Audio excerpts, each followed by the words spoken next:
Olá, pessoal.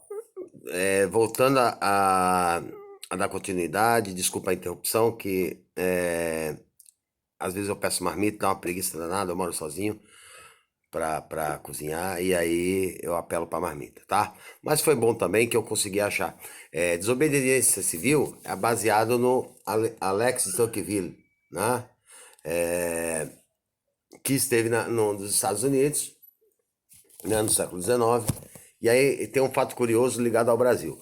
O primeiro-ministro aí do Bolsonaro da Educação, Vélez, não sei das quantas, o Alex de Tocqueville, ele morreu em 1859. Ele disse que tinha um livro de coautoria com o Alex de Tocqueville, né?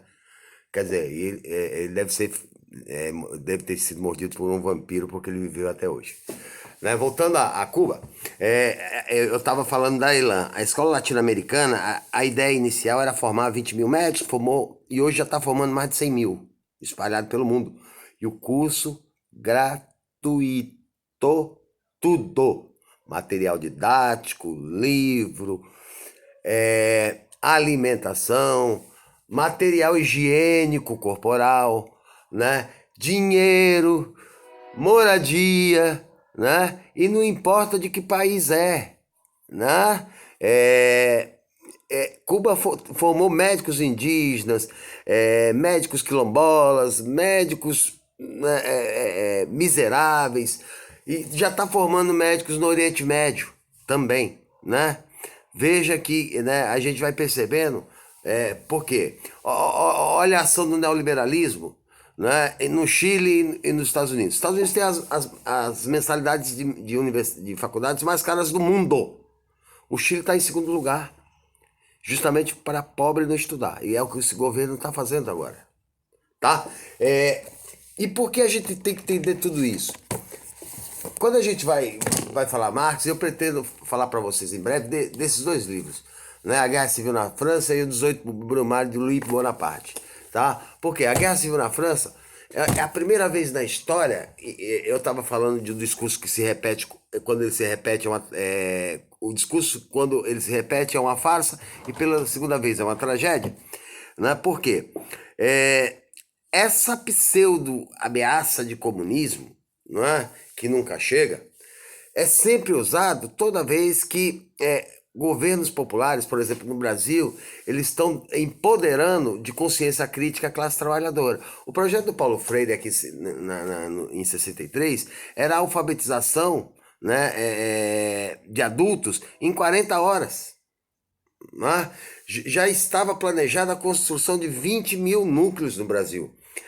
A elite jamais, a elite e sua vassala burguesia não permitiriam isso, porque a pessoa estudada, a pessoa que tem consciência, a pessoa que reflete, ela percebe a mais-valia que é a exploração e não aceita.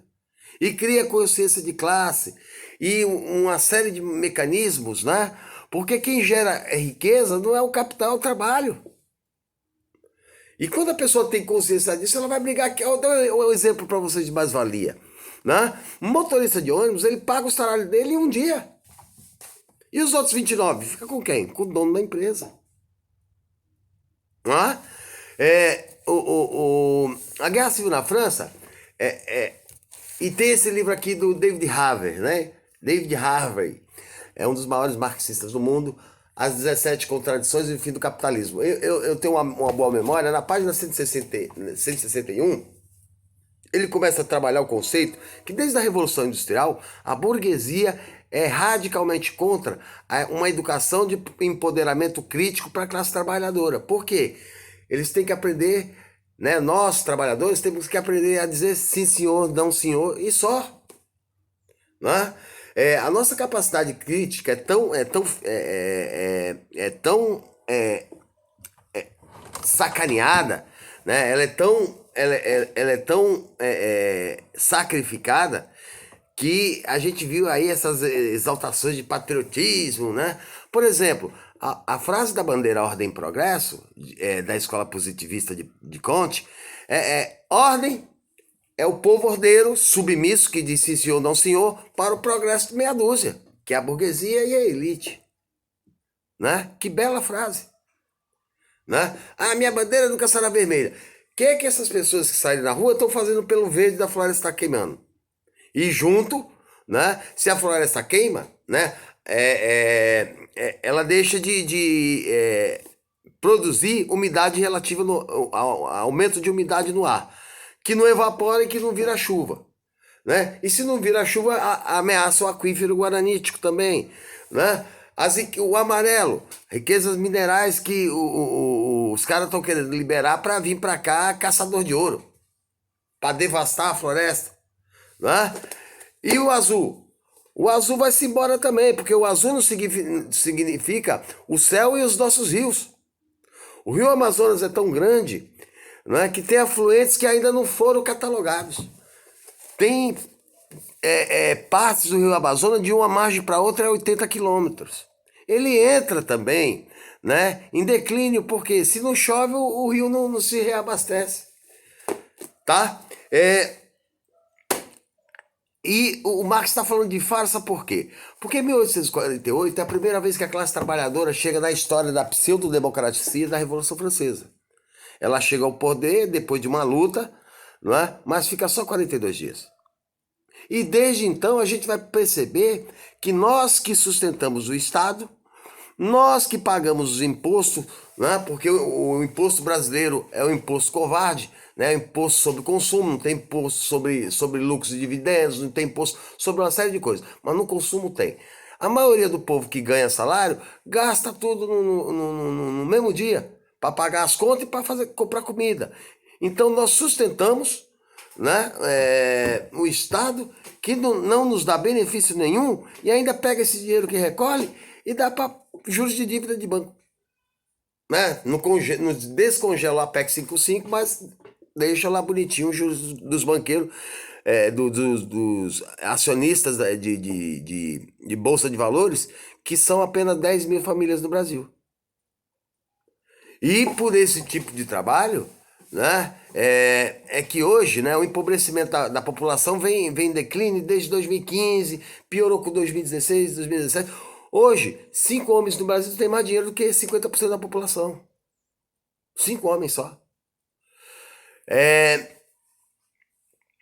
Fidel, quando ele morre, né, a comemoração, vai haver comemoração lá em Miami, né, dos cubanos que fugiram, né, porque são adoradores do Deus Dinheiro, né, e tá lá em Mateus, né, que ninguém adora dois deuses. Ou você adora adorar a Deus, ou você adora ao dinheiro. Não dá para servir dois, né? Eles foram para lá, eles comemoraram, mas em Cuba houve uma comoção. Agora veja a diferença, quando Margaret Thatcher morreu, houve comemoração na Inglaterra, porque ela destruiu o Estado Social. Ela acabou com o bem-estar social, que nasceu a democracia, né, moderna, baseada na obra de Rousseau do contrato social, não é? Que o Estado ele tem que ser bom para todos. E aí, né, o neoliberalismo vem destruindo isso com o passar do tempo. Né? Destruiu na Inglaterra, destruiu nos Estados Unidos, destruiu no Chile, né? E vai destruir no Brasil. Né? Eu pensei até, né, essa questão da floresta amazônica, mas eu vou conversar com amigos meus que têm canal maior para começar a lançar a campanha de consumo de carne de boi zero. Né? Por quê? Para punir esses caras. Eles derrubam floresta para transformar em pasto, né? Na grilagem de terra, não pagam nada pela terra, falsificam a documentação e esse governo chama terroristas sem terras. Né? O último devastador, eu falei na live passada, né? Ele ganhou 2 bilhões de reais em 4 anos. E era um bambambam da sociedade. O sem terra que é o terrorista. Né? E o pior, né? Aí há uma indignação geral, porque junto com esse governo, tem os conglomerados aí, as potências econômicas, eu chamo de grilagem de terra de dinheiro de pobre. Né? Universal, Assembleia de Deus, a do Valdomiro lá. Né? Esses caras são bilionários, milionários, né? Sendo que Jesus condenou o material. Qualquer dia eu vou falar de uma live para vocês de um pastor que ele humilhou né? As pessoas que não tinham dinheiro para dar dízimo. E eu estudei teologia. Não há nenhuma passagem só no Velho Testamento que fala de dízimo, mas você não tem necessidade de ir na igreja porque Deus diz, né, que o seu templo é o seu corpo, né? Privilegie seu corpo, sua saúde mental, sua fé, né, seu respeito. Não, você não precisa ir lá para ser humilhado por um pastor que diz que tudo custou dinheiro, não sei o quê, né, e que quem não dá dinheiro não deveria nem estar aqui. Como não está aqui? Aqui não é a casa de Deus? Você é o dono ou é Deus que é o dono? Né? Então é um capitalismo que o Marx vai dizer na miséria da filosofia.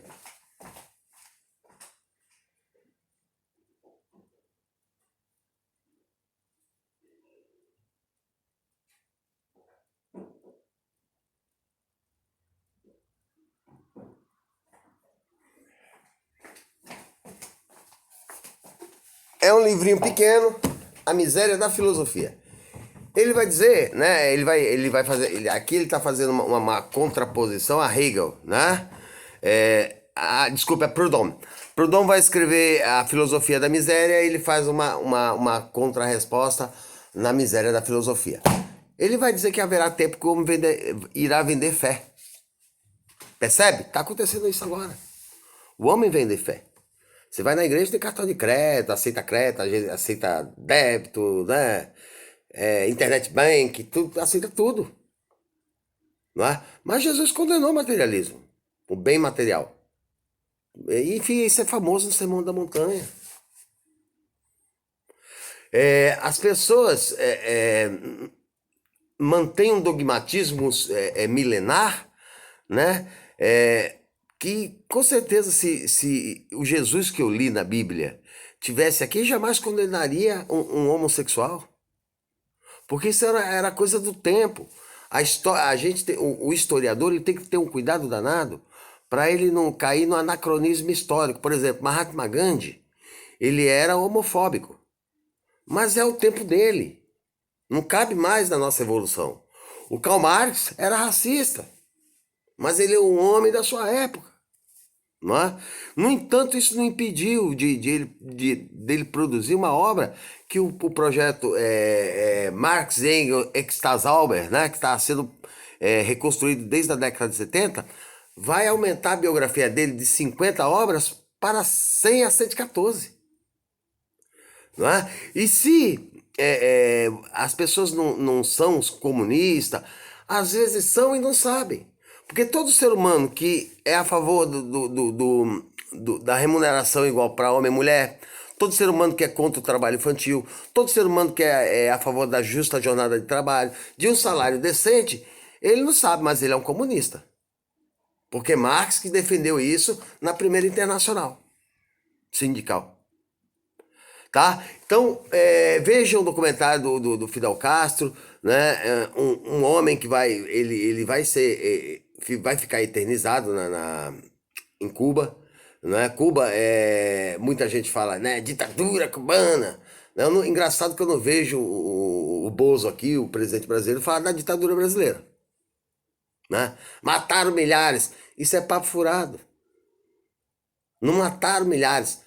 Mataram pessoas que mataram muita gente. Cuba vivia bem. Vivia bem nada. A população passava miséria, passava fome grave. Analfabeta, né? E foi por um detalhe que Fidel iniciou a luta, né? E se transformou num revolucionário. Ele era um estudante de medicina e diz a história que um dia ele passou em frente a uma estátua de José Martí, né, que é o herói de independência cubana. Na América do Sul é o San Martín, e na América, acima, né, na América do Sul, não, no lado sul da América do Sul. No lado norte, né, é Simão Bolívar, né, Pancho Villa, né, e viu o soldado mijando em cima da estátua do herói deles. E aí ele ficou revoltado, e aí ele começou a articular, já em 1956, e foi preso, né? Foi exilado 4 meses depois, foi para o México, e onde ele conheceu o Che Guevara, que tinha feito o passeio, né? Que ele, depois de se formar em medicina, ele ganhou uma motocicleta. Esse filme é muito legal também. Eu recomendo, porque você entende o porquê o Che Guevara saiu da Argentina, e quando chegou lá no norte da América do Sul, ele já não era mais um burguês, porque ele viu a condição do povo passando por países, a extrema pobreza, né? E a apropriação dos Estados Unidos pela riqueza de todos os países, né? Assim como a África, né? Foi repartida pelos europeus, os Estados Unidos influenciaram a América do Sul durante décadas. E agora com esse governo está influenciando de novo, não é? Pasmem vocês, a Tabata Amaral, né, que a princípio todo mundo achava que ela era santa, ela trouxe um neoliberal dos Estados Unidos, né, que chegou à seguinte conclusão científica, que dá muito trabalho vender estatais. Então o certo do Brasil era doar as estatais, né? E todo privatizador, como Paulo Guedes, pergunta para ele se ele vende uma unha, ou uma agulha da casa dele, ou do banco, dos bancos dele. Eles não vendem nada, eles vendem o que é popular, o que sustenta, né, um lastro econômico, uma segurança econômica para o país, né, e deixa o país da pindaíba. Ok, pessoal? Desculpe pela parada, né, mas o motoqueiro, eu tinha descido 2 vezes, né, já está chegando. Aí eu subi e falei, agora, né, não, vai demorar um pouco. Aí quando o cara ficou buzinando. Ok? Até a próxima.